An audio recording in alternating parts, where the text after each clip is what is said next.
Overworld by Joseph Evans. Chapter 2. A Whisper. Saffie stared at the photo in silence. After a few moments, she pressed her finger to the hashtag, and sure enough, there were the rest of the photos she'd had taken with her classmates, each modified with their own unique filter. One gave her a grisly food-filled beard, another enlarged and animated her tongue so it was dribbling and lolling around, and one depicted a bunch of squirmy maggots crawling all over her face. As one of the maggots bit into her eye and chewed it out, leaving a bloodied hollow hole, a teardrop hit the screen, blurring the horrible image. Saffie's mum plonked down her drink, grabbed Saffie by the arms and spun her so that they were facing each other, leaning in until she was uncomfortably close. The strength of the gin on her breath stung Saffie's nostrils. "Saffie, I'm going to be stern with you and you're not going to like it, but you need to listen to me, okay?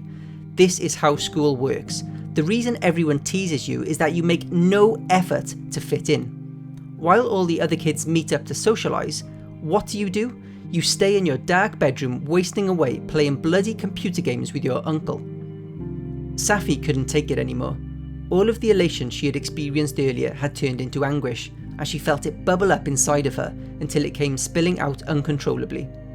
With tears streaming down her face, she pulled away from her mum's grip and ran as fast as she could up the stairs, skidding into her bedroom where she collapsed onto a duvet and sobbed into it until it was soaking wet. The bullying wasn't over. Of course it wasn't. It never would be. After a while, Saffie pulled her legs towards her chest and pressed her face to her knees, hugging her shins while the last of her tears absorbed into her nylon school skirt. Her mum had to have opened her bedroom window earlier because a breeze knocked one of her many collectible figurines from her shelf, but Saffie didn't care. A moment later, there was a rap on the door and Saffie immediately said, "I don't want to talk, mum." "It's not your mum, Saff," came a man's voice. "It's Dax." Saffie had been so busy crying she hadn't even heard him arrive. Her bedroom door opened tentatively and Dax entered, placing his large palm on her head. He propped his backpack up against the side of the bed and sat down next to Saffie with a sigh. Dax was a big guy with a round, friendly face and curly, unkempt brown hair. Holly often said he looked like a tramp, but Saffie thought he looked more like a medieval warlock. "You okay, kiddo?" he said. Saffie couldn't lie. She didn't want to lie. "No," she said quietly. "No, I'm not okay." "Your mum told me what happened. Bullies are the worst, the absolute worst. And you know what? Screw those guys. You're the coolest girl in that school. They just can't see it." "I'm not," Saffie said. "I'm the least cool girl there's ever been in any school ever. I'm Saffie the Strange." Dax took a deep breath. "Tell me," he said, "who managed to collect all the skulls on the beach level of Pirate Quest?" "Me," Saffie said meekly, remembering the good times they had had playing that video game together. "And who defeated the final boss on Dragon Chronicles with just a base level sword?" "Me." "And who helped me program a game from scratch in which the player can turn enemies into toads?" Saffie wiped her eyes in her skirt, keeping her head pressed against her knees. "Me." "Exactly. That makes you Saffie the legend, Saffie the frickin' badass." Saffie wanted to believe him. She really did. "You know what they used to call me in school?" Dax continued. "Earwax Dax, because Anthony Ratner noticed I had a bit of earwax one day and decided to shout it from the rooftops. You know what Anthony Ratner is doing these days?" Saffie looked up. "Shoveling poo," said Dax. "Literally shoveling poo. He ended up doing a stint in prison, and when he got out, the only people who would give him a job was Thames Sewer Maintenance Solutions." "I can't see Beatrix Hawthorne ever shoveling poo," Saffie said. "No," Dax admitted, "but she may very well end up working at her parents' insurance firm. That's kind of like shoveling posh poo." Despite herself, Saffie giggled. Dax could always find a way to put a smile on her face. The moral of the story is, high school ended, and with it, so did the bullying.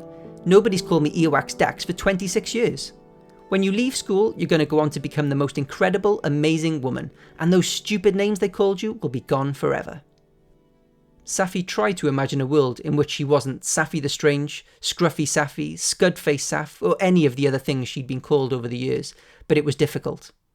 The bedroom door opened once again and Holly entered with her arms folded, her face red with rage. She eyed Dax's backpack. "I hope you didn't bring her any junk food," she said sternly. Being overweight didn't help you in school, and it certainly won't help her. Relax, sis, Dax sighed. I brought strawberries. Good, and from now on I'm limiting the time you spend with her. You're turning her into you. She paused as if she was about to say something, but was hesitant to say it, and then she just went ahead and said it anyway. We've already got one earwax Dax in this family, we don't need another. Saffie couldn't believe those words had come out of her mum's mouth. She glanced at Dax, and for the first time in her life, she saw his thick skin disintegrate. For a brief moment, he was the bullied teenager he had been telling Saffie about just moments earlier. Holly left the room and there was silence for a few minutes until Dax cleared his throat, got up and started opening his backpack. I don't really feel like strawberries right now, said Saffie, but thanks. Not even crushed strawberries, said Dax with a glint in his eye, and pulled out 2 strawberry frappes topped with swirls of cream and chocolate sauce. I didn't specify how the strawberries had been prepared. I could eat some crushed strawberries, said Saffie with a hint of a smile. You always get me the best birthday presents. You think this is your birthday present? Saff, this is just something I grabbed on the way over here. Dax handed Saffie her drink and placed his own on the windowsill while he rummaged deeper in his backpack. You are not going to believe how good your real present is. You ready? Saffie nodded. This is the first of 2 gifts, okay? With deliberate theatrics, Dax pulled out what appeared to be a large, rusty old key and presented it to Saffie with an excited grin on his face. She took it hesitantly and flipped it over in her fingers a few times. The bow was a hollow circle with some kind of blue gemstone growing out of the stem. Actually, it was more of an oval with slightly thicker sides than its top and bottom, a letter O. Oh man, what am I doing? Dax suddenly blurted out, thrusting his arm at her. Give it back, Saff, it's too dangerous. Too dangerous, Saffie said, keeping the key to herself. What is this thing? I mean, I can see it's a key, but what does it open? Oh man, oh man, oh man, Dax said, pacing back and forth on a beige carpet. Saffie could see a bead of sweat forming on his forehead. I've been in 2 minds about giving this to you for weeks, and I convinced myself it would be fine, but now that I've handed it to you, I think I've made a big mistake. Saff, you have to give it back. I'll get you something else, I promise, something better. Oh, who am I kidding? What could be better than this? Dax, you're not making any sense, said Saffie. It was only then that she remembered he had been acting a little strange on and off for the last few months. Dax looked at the door for a second, then back at Saffie. If your mum finds out what this key is, what it does, she'll never forgive me. She's not exactly your biggest fan anyway, said Saffie. She was way too intrigued by the gift to simply give it up. There are plenty of teens, it'll be fine, Dax muttered to himself before grabbing his frappe and consuming half the contents in one long slurp through its thick straw. It's supposed to do that, by the way. Saffie looked at the key. The O had begun to glow a faint blue. As Saffie brought it closer to her face, the glow seemed to get brighter and more vivid in colour. It was mesmerising, almost as if the key was luring her towards it. As she brought the key closer and closer, she was suddenly jolted out of her trance by a sharp sound from behind her. A whisper. Ultra sleep. Saffie instinctively spun around and saw a flutter of leaves. Someone had been perched on the branches of the tree outside her window, spying on them. Dax, did you hear that? She said, sticking her head outside. She gave the tree and the garden below a good scan, but there was no trace of the intruder. When Dax didn't respond, she said, Dax? Saffie spun back around to find her uncle clutching his head with his free hand and grimacing. Dax, what's the matter? He had gone deathly pale.